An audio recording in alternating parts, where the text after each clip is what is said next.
नमस्कार, between the lines with Neeru Ranjan में आपका स्वागत है। आज हम बात करेंगे उपराष्ट्रपति धनखड़ के इस्तीफे की। शाम को अचानक 9:25 पे उनके इस्तीफे की घोषणा हुई। हड़कंप मच गया। रात भर लोग सोचते रहे, एक दूसरे को फोन करते रहे, आखिर इस्तीफा क्यों दिया। अब जो कारण समझ में आ रही है, जो बात निकल के आ रही है, वो ये कि एक बात को लेकर के उनको डांट पड़ी और उस डांट के बाद उन्होंने कहा कि अब मैं इस्तीफा देता हूं, मेरा स्वास्थ्य भी ठीक नहीं है। ये पूरा घटनाक्रम जो है वो 3 बजे से लेके 7-7:30 बजे तक हुआ और उसके बाद 9:30 बजे उनका इस्तीफा सामने आया। आखिर किस बात को लेके धनखड़ को डांट पड़ी, क्या उनसे हुई, कहां मतभेद था, इन तमाम चीजों को समझने की कोशिश करेंगे। तो सबसे पहले कि धनखड़ का जो इस्तीफा था वो एक्सेप्ट भी हो गया है। प्रधानमंत्री ने ट्वीट भी कर दिया है और उन्होंने जो स्वास्थ्य को लेकर कारण बताया था कि उनका स्वास्थ्य खराब है, तो उनके बेहतर स्वास्थ्य की कामना भी कर दी है। लेकिन सबसे अहम मुद्दा यह है कि आखिर अगर उनका स्वास्थ्य इतना खराब था तो कल अचानक 3-4 घंटे में इतना खराब हो गया कि उन्होंने इस्तीफा देने का फैसला कर लिया। उन्हें जो दिल का दौरा पड़ा था, एम्स में भर्ती करवाया गया था, स्टंट लगा था, ये तो पहले की बात है। उसके बाद भी उनको 1-2 बार खबरें आई कि तबीयत उनकी ठीक नहीं रहती है। एक सांसद ने सुबह मुझे फोन किया और बोला कि 1 हफ्ते पहले मिले थे उनसे, तो उस वक्त भी उनकी तबीयत बहुत अच्छी नहीं थी। लेकिन बात वही है कि अगर तबीयत अच्छी नहीं थी तो इस्तीफे की घोषणा पहले होनी चाहिए थी। आखिर वो जो 3-4 घंटे है, उस बीच में ऐसा क्या हुआ जिसके कारण उन्हें इस्तीफा देना पड़ गया। तो दरअसल आप अगर पूरे टाइमलाइन को देखेंगे तो 11 बजे से संसद की कार्रवाई शुरू होती है, राज्यसभा की कार्रवाई शुरू होती है, स्थगित होती है, क्वेश्चन आवर होता है। काफी उसमें जो विमान हादसा हुआ था अहमदाबाद का, उसको लेके क्वेश्चन दिए जाते हैं। जो मंत्री हैं नायडू, वो पूरा जवाब देते हैं। काफी अच्छा चलता है और उसके बाद बिल भी पास होता है। लोकसभा स्थगित होता रहा लेकिन राज्यसभा में कार्रवाई चलती रही। कुछ लोग जो हैं वो मैं देख रहा था चैनलों पे चला रहे थे, कह रहे थे कि नड्डा ने जो कह दिया कि जो मैं बोल रहा हूं वही रिकॉर्ड पे जाएगा, ये बात उनको बुरी लग गई। लेकिन इस बात में उतनी बुरी लगने की बात नहीं थी। अगर बुरी लगती बात तो उसी वक्त रिएक्ट कर सकते थे। धनखड़ बिल्कुल रिएक्ट करते हैं, जाने माने हैं इस बात के लिए, और चाहे कितना भी बड़ा हो, सत्ता पक्ष से भी हो, तो उसे करेक्ट करते हैं कि आपने गलत कहा। उनका कोई रिएक्शन नहीं था, मैं वहीं था, देख रहा था। इसका मतलब कि वो बात उन्हें नहीं चुभी। जो बात घूमनी शुरू हुई, वो जो मेरी जानकारी है वो 3 बजे के आसपास, 3:30 बजे बात बिगड़नी शुरू हुई। और वो बात बिगड़नी शुरू हुई जब धनखड़ ने घोषणा की कि 63 सांसदों के पत्र आ गए हैं उनके पास हस्ताक्षर वाले, और जस्टिस वर्मा को हटाने की प्रक्रिया अब शुरू करेंगे और जल्दी कमेटी गठित की जाएगी। ये बात धनखड़ साहब की थी। जो 63 सांसदों के जो पत्र आए थे वो विपक्षी सांसदों के थे।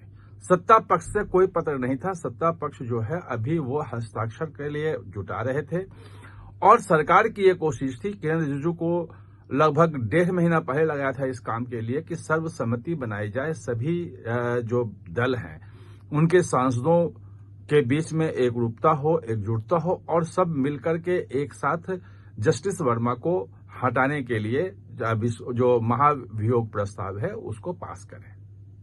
ये लेकिन जो धनखड़ ने जो घोषणा की 3:30 बजे, उसमें सिर्फ 63 जो है विपक्षी सांसदों के थे, सत्ता पक्ष का कोई नहीं था। जबकि लोकसभा में जो पेश हुआ 145 सांसदों का जो पत्र जो है वो पेश हुआ वहां पे हस्ताक्षर वाले, और वो नोटिस था जस्टिस वर्मा के खिलाफ महाभियोग का ही। उसमें नेता प्रतिपक्ष जो हैं वो राहुल गांधी से लेके रविशंकर प्रसाद भाजपा के और अनुराग ठाकुर, तमाम लोगों के नाम थे उसमें।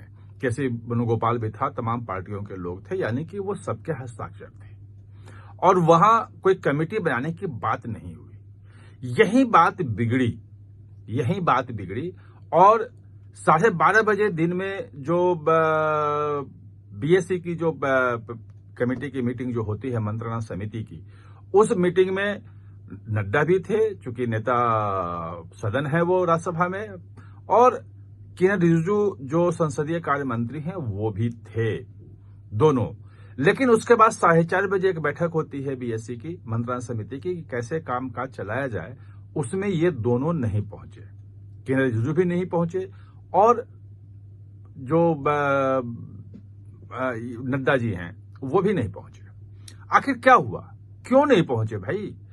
ये इसके पीछे कारण यह है कि सरकार की जो लाइन थी जस्टिस वर्मा को लेके, उस लाइन को क्रॉस कर दिया उन्होंने और उन्होंने कमेटी बनाने की जो घोषणा की वो सरकार की जो तैयारी थी उसके अनुरूप नहीं थी।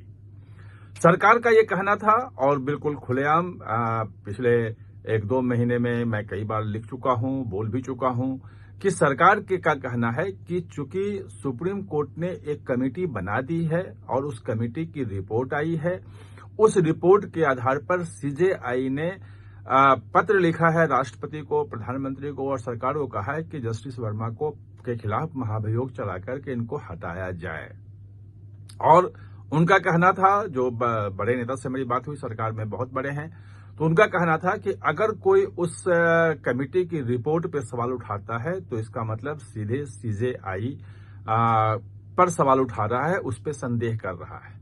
जबकि चीफ जस्टिस ऑफ इंडिया अगर कोई बात कह रहे हैं तो उसको मानना चाहिए। कोई किसी कमेटी की जरूरत ही नहीं बनाने की, उस कमेटी की रिपोर्ट पर्याप्त है और उस कमेटी में जस्टिस वर्मा को अपना पक्ष रखने के लिए भी मौका दिया था और उन्होंने अपनी सफाई भी पेश की थी और उनकी सफाई को कमेटी ने अपनी रिपोर्ट में अपर्याप्त पाया है। अब अगर नई कमेटी बनती है जैसा कि नियम है तो उसमें फिर से जस्टिस वर्मा को अपनी सफाई रखने का मौका मिलेगा और कम से कम इस सत्र में तो वो उनके खिलाफ महाभियोग नहीं आ पाएगा जो सरकार की लाइन के खिलाफ है। अब बात यह है कि धनखड़ खुद जस्टिस वर्मा के खिलाफ जो कमेटी बनी थी, सुप्रीम कोर्ट थी, उसमें सब पे सवाल उठा चुके थे और कह रहा था कि भाई एफआईआर कहां है, उनके खिलाफ कार्रवाई क्यों नहीं हो रही है। तो कार्रवाई तो इसलिए नहीं हो रही कि वो अपने पद पे हैं। जिस दिन वो हट जाएंगे, इलाहाबाद हाईकोर्ट में भी हैं, कोई काम धाम उनको नहीं मिला हुआ है, लेकिन जिस दिन वो अपने पद से हटेंगे, महाभियोग चलाकर उनको हटाया जाएगा, उस दिन एफआईआर भी हो जाएगी, उस दिन वो गिरफ्तार भी हो जाएंगे। तो उसमें जो विलंब हो रहा था, यह बताया जा रहा है कि लगभग 6-6:30 बजे के आसपास उनको कुछ बड़े नेताओं ने बुलाया और कहा कि आपने ऐसा क्यों किया। उन्होंने अपनी सफाई पेश करने की कोशिश की तो उसी में कुछ ज्यादा तीखी बात हो गई और उनको एक तरह से कह सकते हैं कि डांट दिया कि आपने ये गलत किया है, इसको कैसे सुधारा जाएगा, इसको ठीक करना पड़ेगा। और उसके बाद नाराज हुए धनखड़ साहब, वो घर गए और उन्होंने घर जाकर के वहीं से इस्तीफे की बात कर दी कि अब मैं इस्तीफा देने जा रहा हूं। लगभग 7:20 मिनट 7:25 में सरकार को यह मालूम हो गया कि धनखड़ इस्तीफा देने जा रहे हैं। इसकी पुष्टि तब होती है जब जो लोकसभा अध्यक्ष हैं उनके कमरे में अचानक 7:20 7:25 के आसपास में अमित शाह, भूपेंद्र यादव, ये सब 3-4 लोग जो हैं वो वहां पहुंचते हैं और अंदर में जाके उनकी बातचीत होती है। ये संकेत दे रहा है कि उस वक्त मालूम हो गया था और उसके बाद एक क्राइसिस आ रहा है, इसको कैसे मैनेज किया जाए, इसके लिए टॉप लेवल पे बातचीत शुरू हो गई। और 9:30 बजे जब उनकी खबर आई तो तमाम चीजें हुई, ऊपर में मंत्रणा हुई, कल आज सुबह भी बड़े नेताओं की बैठकें हुई और उसमें यह तय हुआ कि अब उनका चूंकि उन्होंने इस्तीफा दे दिया है तो अब इस्तीफा स्वीकार कर लिया जाए। अगर उनको मनाने की कोशिश की गई तो सरकार की और ज्यादा फजीहत होगी। तो ये थी इस्तीफे की पूरी कहानी, इस्तीफे की मूल वजह। आप हमारे साथ चर्चा में जुड़े, इसके लिए बहुत बहुत धन्यवाद।